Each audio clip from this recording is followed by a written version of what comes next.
Persaingan Cawapres 2024 menguat PDIP. Prabowo dan Jokowi bersaing sengit. Ganjar dan Anies meluncur dengan semangat tinggi. Dikutip dari tribunnews.com, setelah putusan Mahkamah Konstitusi berdampak peluang lolosnya Gibran Rakabuming menjadi bakal Wacopres Prabowo Subianto, peta politik seketika berubah total. Menurut pengamat politik, hubungan PDIP dengan Jokowi diduga memanas. Tertutup kemungkinan menduetkan Gibran Rakabuming dengan Ganjar Pranowo. Sementara Ganjar Pranowo dan Anies Baswedan harus bekerja lebih ekstra panas untuk melenggang ke putaran kedua pemilihan presiden 2024.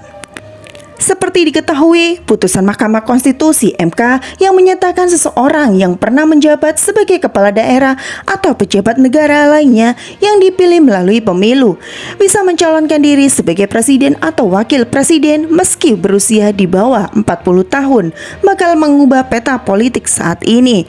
Putusan itu terkait dengan gugatan perkara nomor 90/PUU XX1 2023 soal usia minimal calon presiden dan calon wakil presiden dalam Undang-Undang Nomor 7 Tahun 2017 tentang Pemilu.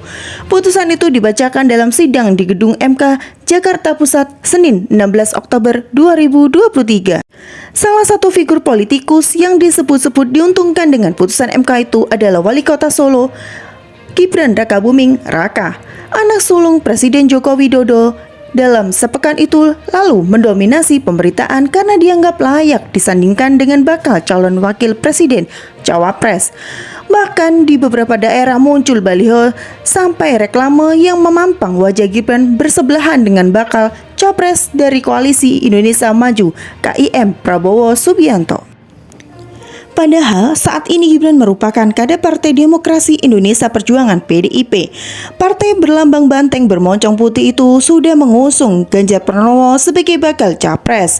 Sebelum putusan MK, peluang Gibran masuk ke dalam bursa Pilpres 2024 masih tertutup karena usianya belum memenuhi persyaratan. Namun kini setelah putusan itu, maka pintu untuk Gibran sangat terbuka. Sampai saat ini baru Koalisi Perubahan untuk Persatuan KPP yang sudah mempunyai pasangan bakal capres dan bakal cawapres, yaitu Anies Baswedan dan Muhaimin Iskandar atau Caimin. Adapun kubu PDIP yang mengusung Ganjar serta KIM yang mengusung Prabowo sebelum menentukan siapa sosok bakal cawapres yang akan mereka pilih. Menurut Direktur Trias Politika Strategis Agung Baskoro, terdapat beberapa dampak yang ditimbulkan akibat putusan MK tersebut.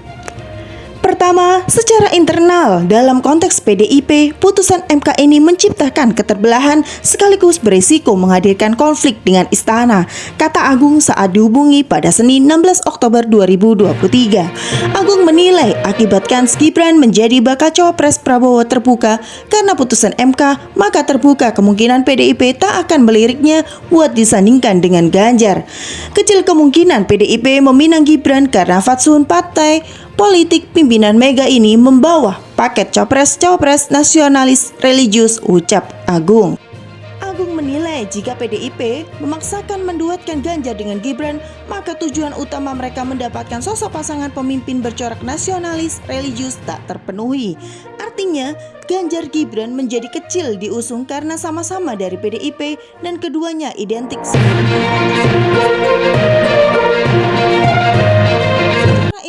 eksternal. Putusan MK membuat kompetisi Pilpres semakin kompetitif. Menurut dia, jika Gibran jadi maju sebagai cawapres, maka dia akan secara langsung mendapatkan restu sang ayah. Di titik inilah Ganjar dan Anies perlu bekerja ekstra demi lolos putaran kedua dan memastikan kemenangan, ujar Agung. Tanggapan Megawati usai MK putuskan soal syarat usia cawapres. Ketua Umum PDIP Megawati Soekarno Putri menanggapi santai usai Mahkamah Konstitusi MK memutuskan permohonan soal syarat usia minimal calon presiden, calon wakil presiden. Sekretaris Jenderal PDIP Hasto Kristianto mengatakan Megawati tak mengumpulkan elit PDIP usai putusan itu dibacakan MK.